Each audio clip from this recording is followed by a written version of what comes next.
Okay, here's a story advanced, okay? But this is what I'm going to tell you. It has nothing to do with shingle roofs because I do a lot of advisory work as well.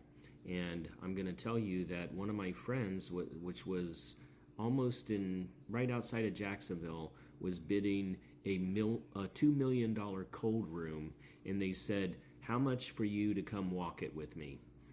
Well, I'm going to tell you something that I had nothing to do with the success of this project, although it was figured out. And I did it because I was involved in a scenario when I was with Bonner Roofing. So here's what I'm going to tell you. Imagine a shoebox in front of your face, and you're getting ready to put on a cold room. And that cold room is usually substantial. In this particular instance, it was 70 below zero. They were flash freezing product, and that is usually the size of a football field, 2 stories tall. Now, your product is going to be about 3/4 of the way up. It's not going to be all the way to the roof, hopefully not. But, in most instances I've seen, it only goes up 75% of the distance. Now, where do you want the lights to be?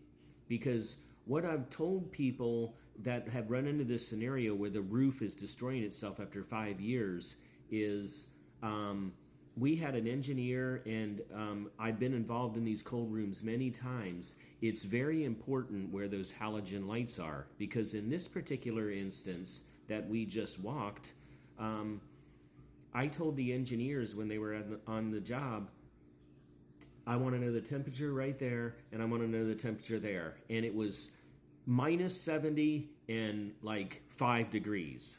And I said, now, you see that's a problem. And they looked at me and they go, how did you know that? Well, I've been involved in it before.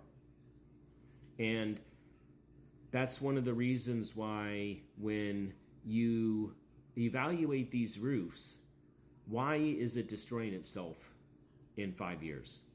Is there something going on? And is there a drive?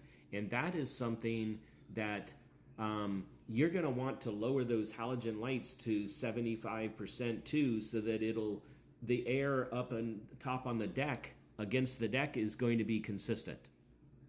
That's important. So when you finally get all the experts, that's what they're going to say. That's important. And I don't know how many times I run across this, and just last week we ran into another scenario. And I'm going to tell you, man, I didn't even want to keep it a secret. I hope that, this information would get out. If somebody is putting a roof on a cold room, that's one of the things that you want to confirm. Where's the lighting? What's the heat sources against the deck? Because that was the contributing factor in a lot of these scenarios that we've run into. But anyway, peace and love.